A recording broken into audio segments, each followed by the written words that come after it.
இப்போ ஈஸ்வரி பாக்யா கிட்ட பேசுகிறாங்க. பேரஞ்ச மாதிரி உட்காந்துருக்கேன், நீ என்னன்னு கேட்க மாட்டியா அப்படின்னு சொல்லி பாக்யா கிட்ட கேட்குறாங்க. அதுக்கு பாக்யா என்ன சொல்கிறாங்க அப்படின்னா, நீங்களே சொல்வீங்க அப்படின்னு நான் இருந்தேன் அத்தை அப்படின்னு சொன்ன உடனே அவள் என்ன பேச்சு பேசுகிறா தெரியுமா? அவள் புருஷனை அவள் தான் பார்த்துக்குவாளாம்.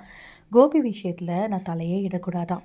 ஏன்னா அது மட்டும் இல்லாமல் என் மேலே அவ்வளோ குறை சொல்கிறா, என்னை மிரட்டுறா. வயசாகிடுச்சில்ல, கொடுக்குறத திருட்டு, ஒரு மூலையில் கடை, எதுக்கு எல்லா விஷயத்துலையும் தலையிடுறீங்க அப்படின்னு சொல்லி கேட்குறா. அப்படியா கேட்டாத்த அப்படி நான் நேரடியாக கேட்கல, அவள் சொல்ல வர்றது அந்த மாதிரி தான் இருக்குது. அப்படி தான் என்னை கேட்டா, உன்னோட வேலையை பாருன்னு சொல்கிறா. அதே மாதிரி கோபி வந்ததுக்கு அப்புறமா நிறைய சொல்லி கொடுக்குறா அவகிட்ட. எல்லா விஷயத்தையும் சொல்கிறா. எனக்கு ரொம்ப கஷ்டமாக இருக்குது பாக்யா அப்படின்ன உடனே, இதுக்கு நீ என்ன சொல்கிற பாக்யா அப்படின்னோடனே, இதில் எப்படியாத்தான் நான் தலையிட முடியும்? இது உங்கள் குடும்ப பிரச்சனை, அதனால் நான் தலையிட முடியாது. என்னை பற்றி பேசுனீங்க அப்படின்னா கண்டிப்பாக நான் ஏதாவது சொல்லுவேன் அப்படின்னு சொல்லி பாக்யா சொல்கிறாங்க. நீ கூட என்னை மதிக்கிறதில்ல, நான் சொல்கிறதுக்கு என்ன நீ இப்படி பேசுகிற அப்படின்னு சொல்லி ஒரு பக்கம் ஈஸ்வரி கேட்க, ஆமாத்த, இனிமேல் அது உங்கள் குடும்ப விஷயம், உங்கள் மருமக, உங்கள் பையன், எனக்கும் இதுக்கும் என்ன சம்மந்தம் அப்படின்னு சொல்லி ஒரு பக்கம் பாக்யா சொல்கிறாங்க. அது மட்டும் இல்லாமல் எனக்கு என்ன நெத்தியில் நடமாடும் பஞ்சாயத்து அப்படின்னு சொல்லிட்டு போர்டாக போட்டிருக்கு அப்படின்னு சொல்லி பாக்யா கரெக்டாக நோஸ்கட் பண்ணி விட்டுறாங்க. ஸோ இன்னொரு பக்கம் பார்த்தீங்க அப்படின்னா, மாடியில் போனதுக்கப்புறமா கோபி அண்ட் ராதிகா 2 பேருமே பேசுகிறாங்க. கோபிக்கு அமைக்க விட்டுட்டே ராதிகா சொல்லிகிட்டு இருக்காங்க. அதாவது, கோபி நான் சொல்கிறத கேளுங்க, உங்கள் அம்மா கூட டைம் ஸ்பெண்ட் பண்ணுறதை கொஞ்சம் குறைச்சிக்கோங்க, அதுதான் உங்களுக்கு நல்லது அப்படின்னு சொல்லி சொல்கிறாங்க. ஏன் என்ன சொல்கிற அப்படின்னு சொல்லி கேட்கும்போது, ஆமாம் அவங்க ரொம்ப பேசுகிறாங்க, இதெல்லாம் கொஞ்சம் கூட நல்லா இல்லை அப்படிங்கிற மாதிரி ஒரு பக்கம் பேசுகிறாங்க.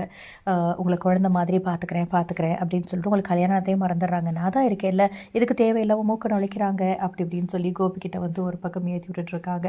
ஸோ இன்னொரு பக்கம் ஒழுங்காக சமைச்சு போட மாட்டியா அப்படின்னு சொல்லி ஈஸ்வரி திரும்பவுமே ராதிகா கிட்ட கேட்க, நான் நல்லா தானே சமைச்சேன் அப்படின்னா, மத்தியானம் செஞ்ச லெமன் சாதம் கொஞ்சம் கூட நல்லா இல்லை அப்படின்னு ஈஸ்வரி கத்திட்டு இருக்காங்க. அதுக்கு பாக்யா ராதிகா சொல்கிறாங்க, நான் தான் உங்களுக்கு சமைக்கவே இல்லையே, நீங்கள் ஏன் அதை சாப்பிட்டீங்க? சமைக்கலை, என்ன கருமத்தை என் பையன் திங்கிறான் அப்படின்னு சொல்லி நான் டேஸ்ட் பண்ணி பார்த்தேன், கொஞ்சம் கூட நல்லா இல்லை அப்படி, நான் நல்லா ருசியாக தான் சமைக்கிறேன் அப்படின்னு ஒரு பக்கம் ராதிகா சொல்ல, இன்னொரு பக்கம் ஈஸ்வரி சொல்கிறாங்க, ஆமாம் காலையில் செஞ்ச உப்புமா தண்ணியில் ரவையை போட்டு செஞ்சேன், அதானே கஞ்சி மாதிரி இருந்தது, மத்தியானம் லெமன் சாதம், இது வாய்க்கு ருசியாவா? நீ தின்னா எனக்கு அதை பற்றி எந்த கவலையும் இல்லை, எப்படி தான் இத்தனை வருஷமாக என் பிள்ளை உன் கையால் சாப்பிட்டாலும் தெரியல, ரொம்பவே கஷ்டமாக இருக்குது அப்படின்னு சொல்லிட்டு ஒரு பக்கம் டீஸ் பண்ணி பேசிகிட்டு இருக்காங்க ராதிகாவை. இருந்தாலும் ராதிகா ஒரு பக்கம் கோவப்பட்டு, தேவையில்லாமல் பேசாதீங்க, நீங்கள் பேசுகிறதெல்லாம் கேட்டுட்ருக்கிறதுக்கு நான் ஒன்றும் பாக்யா கிடையாது அப்படிங்கிற மாதிரி பேசிடுறாங்க. ரொம்பவே அப்செட் ஆகிடுறாங்க ஒரு பக்கம் ஈஸ்வரி. ஸோ இன்னொரு பக்கம் பார்த்திங்க அப்படின்னா ஈஸ்வரியை பற்றி நிறைய விஷயங்கள் செல்வியும் பேசும்போது பாக்யா அமைதியாக தான் இருக்காங்க. முன்னாடிலாம் பேசும்போது ஏதாவது சொல்லுவீங்கக்கா, இப்போ உங்கள் அத்தையை பற்றி பேசணுன்னு எதுவுமே சொல்லலை அப்படின்னோட, நீ பேசுகிறது அவங்க குடும்ப விஷயத்த, என்னை பற்றி பேசினா நான் ஏதாவது பேசுவேன், இதில் எனக்கும் அதுக்கு என்ன சம்மந்தம் இருக்குது செல்வி, போய் வேலையை பாரு அப்படின்னு பாக்யா சொல்கிறாங்க.